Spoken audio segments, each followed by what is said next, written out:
Apa hikmah disyariatkannya azan?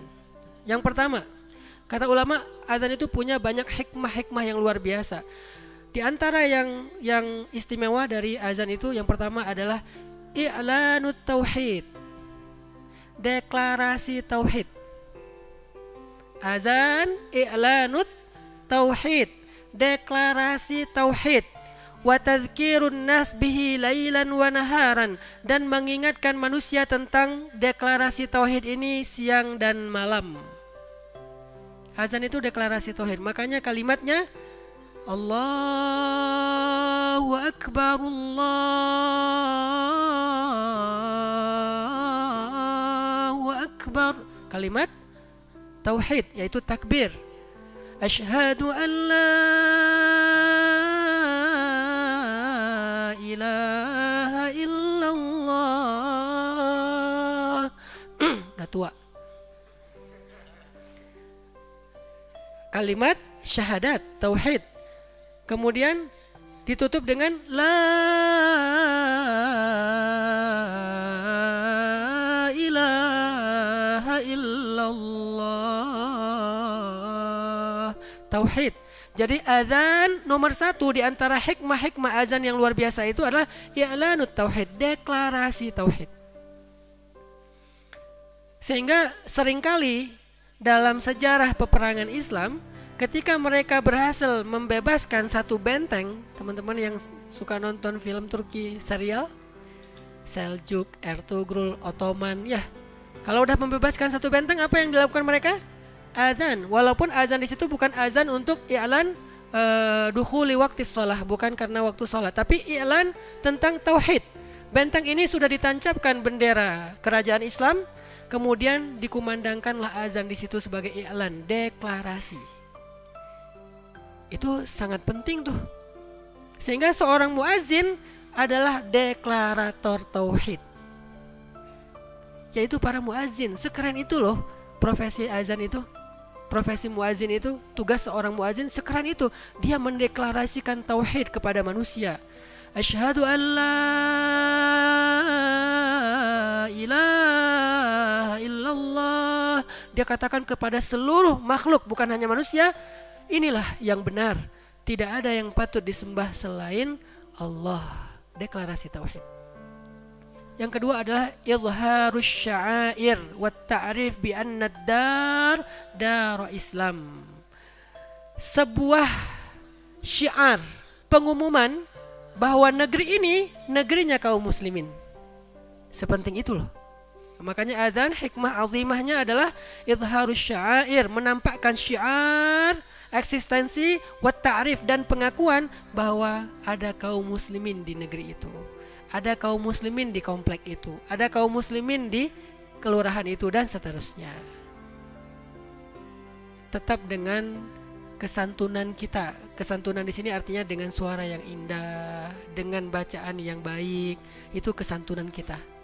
Makanya wajib seorang muazzin itu belajar irama yang indah tentang azan, supaya menjadi perhatian bagi orang yang mungkin belum dapat hidayah. Bisa aja orang dapat hidayah gara-gara azan. Yang ketiga, ini yang mungkin sama-sama kita tahu, bahwa azan itu hikmahnya ad-du'a lis-shalah allati hiyal falah. Panggilan untuk mengajak salat karena dialah keberuntungan.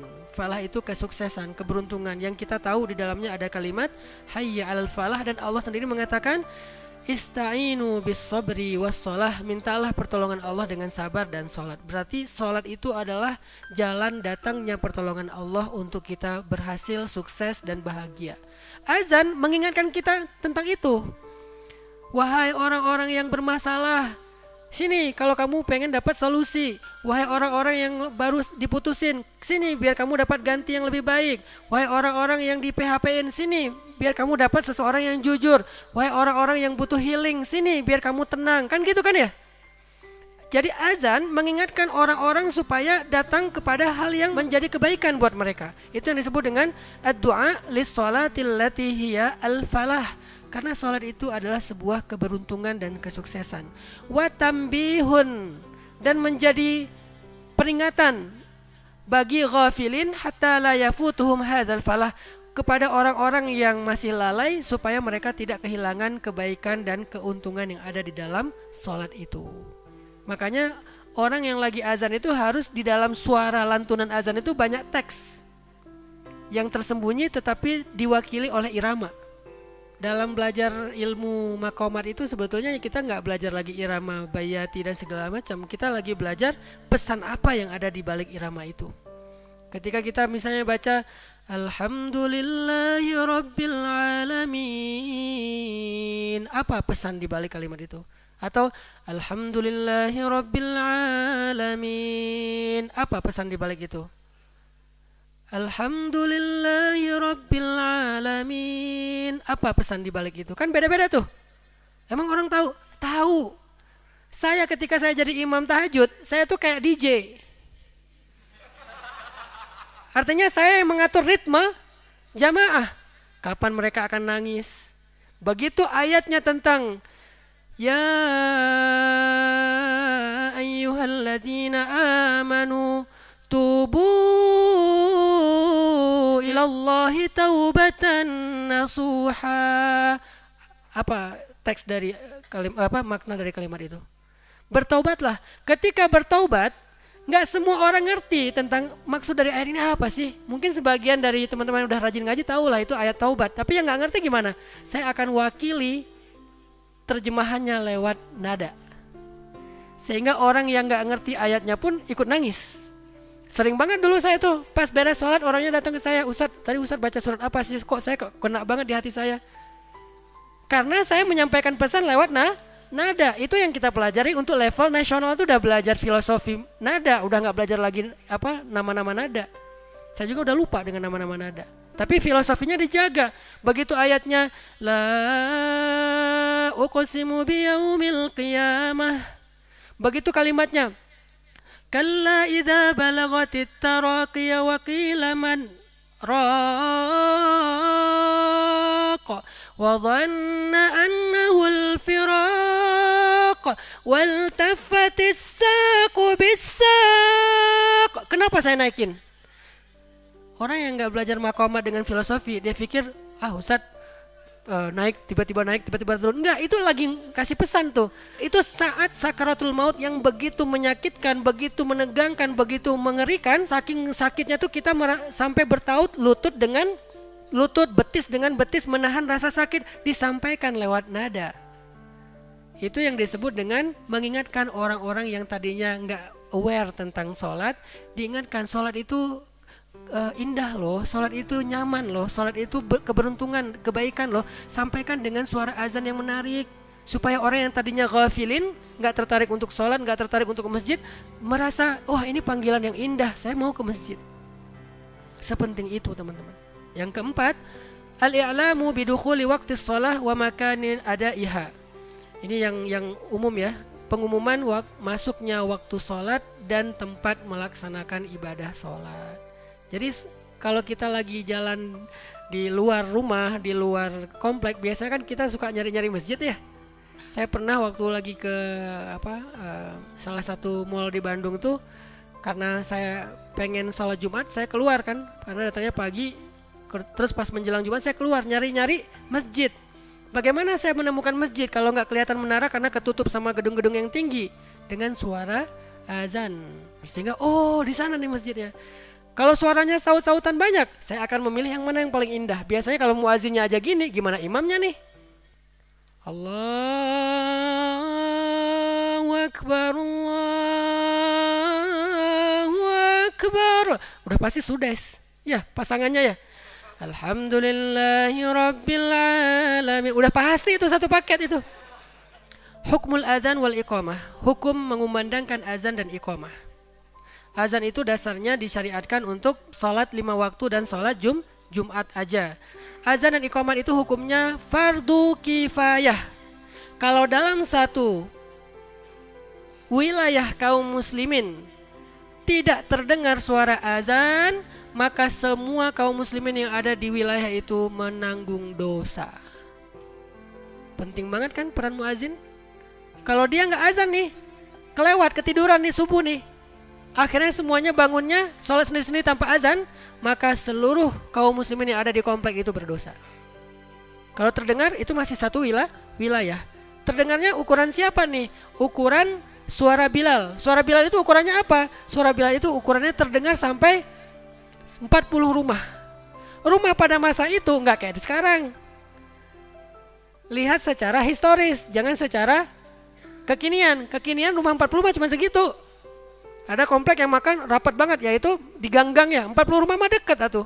Kalau di ganggang, rumah versi Madinah, jaraknya lumayan, bukan di gang. Rumah itu hook semua itu isinya.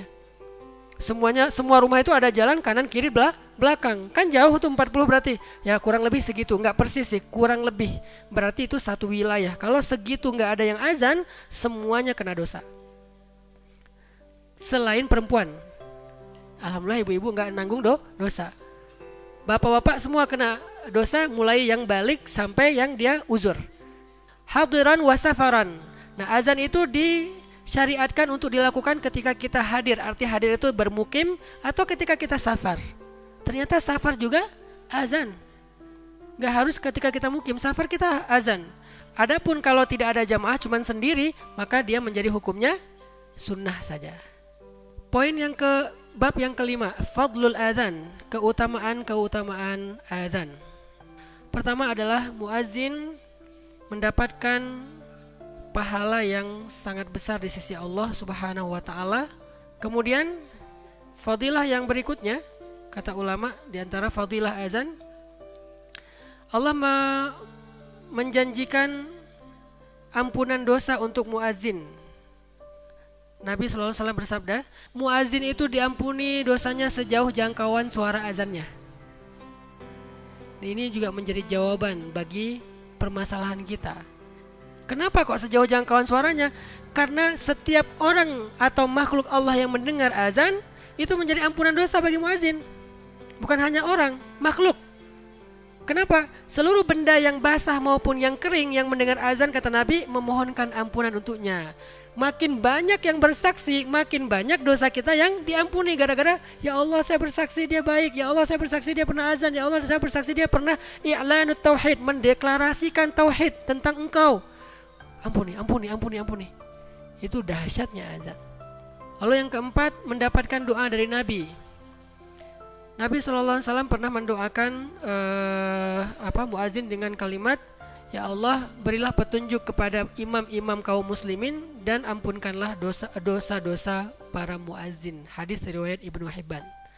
Jadi orang yang azan itu, Nabi sebelum ketemu dia, sebelum kenal dia belum lahir sama sekali, udah minta ampun untuknya. Semasa hidup Nabi, ya Allah ampunkanlah muazzin seluruh dunia sepanjang masa. Itu doa Nabi tuh. Sehingga siapapun yang mengumandangkan azan setelah doa itu, Allah ampunkan dosanya tadi sejauh suaranya terdengar. Nah, selain hadis yang tadi kita baca di awal bahwa kata Allah, aku pasti memasukkan dia ke surga, ada hadis yang lain dari Abi Hurairah. Kunna ma'a Rasulillah sallallahu alaihi wasallam faqama Bilalun yunadi falamma sakata qala Rasulullah sallallahu alaihi wasallam man qala mithla hadza yaqinan dakhal jannah.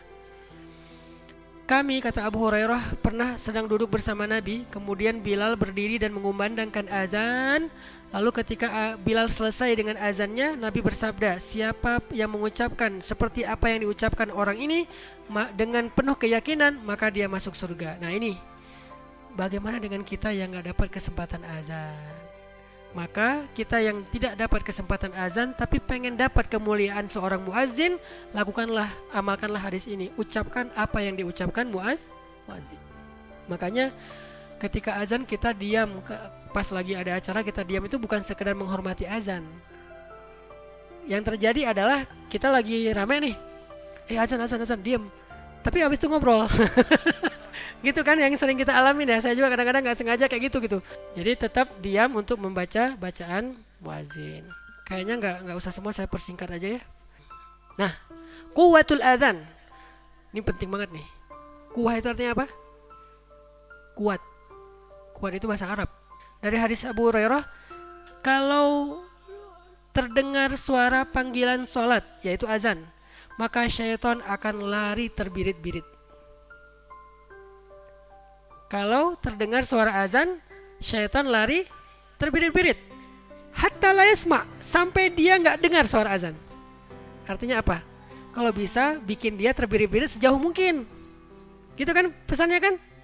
Wah, masih kedengaran aja nih. Berapa desibel sih nih? Wah, lari lagi ah. Lari terus aja sampai akhirnya nggak kedengaran. Nah, kalau misalnya udah nggak kedengaran di satu masjid, datang masjid yang berikutnya. Allahu Akbar, Allahu Akbar. Ah, lari lagi tuh.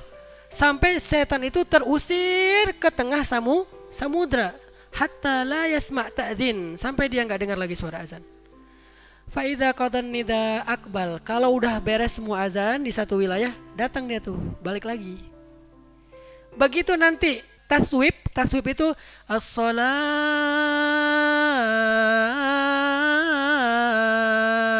khairum minan naum. Itu taswib namanya. Dan itu salah satu sunnah Nabi. Tapi yang nggak memakai taswib pun kita hargai. Yang penting fikih mah nggak usah ribet. Saya mengambil mazhab taswib. Sehingga ada kalimat as-salatu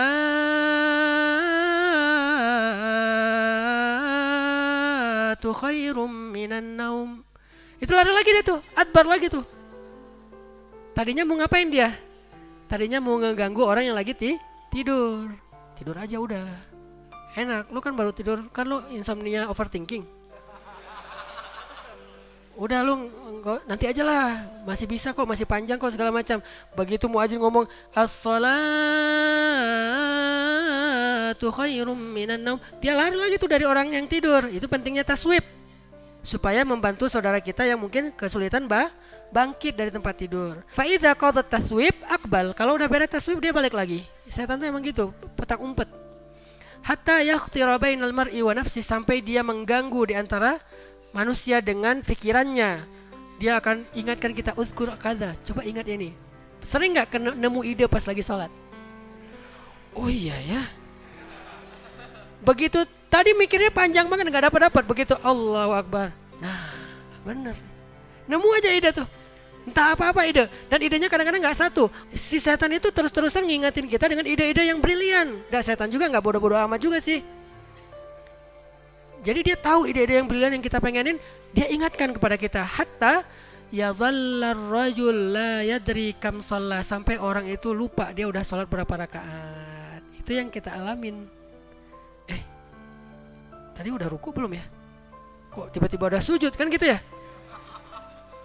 Tadi saya sujud sekali atau 2 kali ya? Ini udah rakaat keberapa ya? Udahlah ambil yang paling kecil. Harusnya ambil yang paling gede. Udahlah kita sholat gak khusyuk, ambil pula yang paling gede. Kayaknya 4 nih udah selesai deh kayaknya. Ambil yang paling kecil, kayaknya 3 deh. Ya udah tambahin 1 rakaat lagi. Kenapa? Karena uzkur kaza. Oh harusnya gini nih, ini strateginya gini nih, ini jualnya gini, ini marketingnya kayak gini. Wah heboh aja pas sholat. Dan sholat itu waktu yang paling bagus untuk cari ide, kata setan. Sehingga kalau kita kayak mentok idenya, Allahu Akbar, nggak baca zikir sholat atau bacaan sholat, nyari ide, itu setan banget tuh.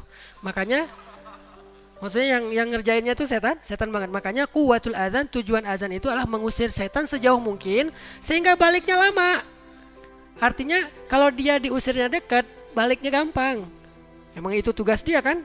Ini job desk gua nih. Gua dikasih tugas harus ngejaga masjid ini. Yang ngejaga bukan kita, malah setan yang jagain. Begitu ada yang masuk, udah uzkur kaza. Tapi kalau setannya sebagiannya udah diusir oleh azan karena saking jauhnya, malas gua balik lagi. Udah capek, tadi aja larinya udah ngos-ngosan, sekarang masa disuruh balik lagi? Udah komat tuh, udah terlanjur lah, udah. Setan kayak kita juga alasannya. Udah terlanjur, udah komat. Atau besok aja saya balik lagi. Kan gitu ya setan ya? Usirlah dengan azan. Quwwatul azan, itu kekuatan azan dan pentingnya mengumandangkan azan dengan suara yang terdengar jauh. Terakhir aja deh, banyak banget nih sebetulnya. Makanul azan, tempat dikumandangkan azan. Azan kata ulama, hendaklah dikumandangkan azan dengan di tempat yang tinggi seperti menara. Menara itu bahasa Arab, manaroh. Lagi-lagi bahasa Arab. Fi ala makani alin kal manarah, seperti menara, au sathil masjid atau atap masjid, au ayyi makanin murtafi atau tempat manapun yang tinggi. Kenapa? Karena dulu belum ada toa. Au mukabbiris saut atau pengeras suara. Karena dulu karena belum ada mukabbirus saut, maka pakainya menara supaya suaranya tuh surround Dolby. Hayya 'alas shalah. Ya. Kayak di Al Azhar di Turki kan, Turki itu kan yang bangun beberapa masjid itu Mimar Sinan Pasha ya. Yang dia udah tahu sistem surround dari suara itu, dia ketok sana, oh bunyinya ke sana. Nah supaya terdengarnya tuh jauh. Sekarang nggak perlu lagi naik ke atas menara. Yang ditaruh di atas menara adalah pengeras suara. Jadi orangnya nggak perlu naik, orangnya tinggal di mihrab. Allahu Akbar, Allahu Akbar. Orang dengarnya di mana? Nggak di mihrab, dengarnya wah dari menara tinggi. Terdengarnya makin tinggi itu makin lantunannya tuh makin menggema gitu. Nah ini diantara fikih azan yang diajarkan ulama. Aduh, satu lagi penting juga nih wawasan. Nabi punya 4 orang muazin. Yang pertama namanya Bilal bin Rabah. Yang kedua Abdullah ibnu Ummi Maktum. Itu yang azannya di Masjid Nabawi. Yang ketiga Sa'ad Al-Qaraz di Masjid Quba. Yang keempat Abu Mahdzurah di Masjidil Haram Makkah. Bilal, Abdullah bin Ummi Maktum. Kalau di Quba namanya Sa'ad Al-Qaraz. Kalau di Masjidil Haram Makkah Abu Mahdzurah di Masjidil Haram Makkah. Itulah 4 muazin di zaman Nabi. Kenapa di Masjid Nabawi ada 2? Pertanyaannya. Ya, karena ada sholat yang perlu 2 muazin. Mana sholat yang perlu 2 muazin? Walaupun hukumnya nggak wajib. Sholat Jumat dan sholat subuh. Sholat Jumat ada azan pertama, ada azan kedua. Walaupun ada mazhab azan sekali aja, nggak masalah karena ini hukumnya sunnah saja. Azan pertama jaraknya dengan azan kedua sewaktu orang bisa mandi lalu berjalan ke masjid. Mungkin beberapa tempat di kita azan pertama dan azan kedua hanya sebuah rutinitas ya. Habis azan pertama sholat 2 rakaat, azan kedua ya. Harusnya azan pertama itu pengumuman bentar lagi Jumat nih. Belum masuk Jumat itu, belum masuk waktu.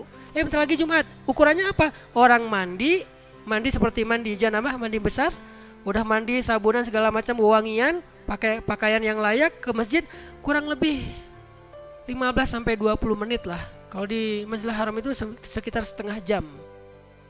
Itu azan pertama. Baru kemudian azan kedua pertanda waktu masuknya waktu sholat. Azan pertama biasanya Abdullah bin Ummi Maktum.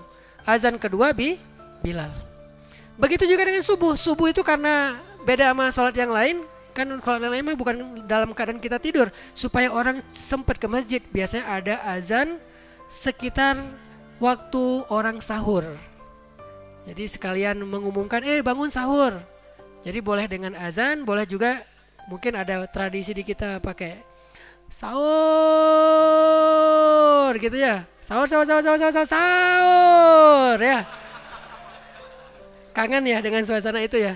Mangga lah, nggak masalah. Tapi alangkah lebih baik lagi azan pengingat untuk bangun sahur. Tujuannya untuk bangun sahur ya. Kita harus tahu tujuannya dulu biar tahu timingnya tepatnya kapan. Jangan azan pertamanya imsak. Begitu azan baru juga segini. Bukan, itu tujuannya ngebangunin orang biar sahur. Nanti azan yang kedua udah imsak itu. Walaupun ada juga mazhab yang imsak itu memang azannya bukan imsak, suara apa biasanya? Suara sirine atau kasih tahu imsak misalnya. Ya nggak apa-apa lah. Itu sebetulnya tradisi kita supaya nggak telat daripada masuk dalam waktu subuh, nggak masalah juga. Tetapi kalau yang dilakukan di zaman Nabi itu azan dua kali. Mudah-mudahan nanti kita pas belajar fikih azan bersama-sama di Masjid Nurul Falah di bulan Ramadan, kita akan belajar fikih syurutnya azan, sunanul azan, pembatal azan dan seterusnya. Itu akan dibahas dalam pelatihan azan. Mudah-mudahan ini bisa kita lakukan di bulan Ramadan ini. Di atas semua itu agar ini menjadi tren, syiar, lalu akan berjalan di seluruh Indonesia insyaallah. Sekali lagi jazakumullahu khairan jazak, barakallahu fikum. Semoga Allah memberikan kita ilmu yang bermanfaat, ilmu yang bisa mengangkat derajat kita, ilmu yang akan menurunkan dan menggugurkan dosa-dosa kita, ilmu yang bukan untuk kita pakai sebagai kaca pembesar mencari kesalahan orang lain, tetapi untuk menjadi cermin melihat kesalahan diri kita sendiri. Barakallahu fikum. Wassalamualaikum warahmatullahi wabarakatuh.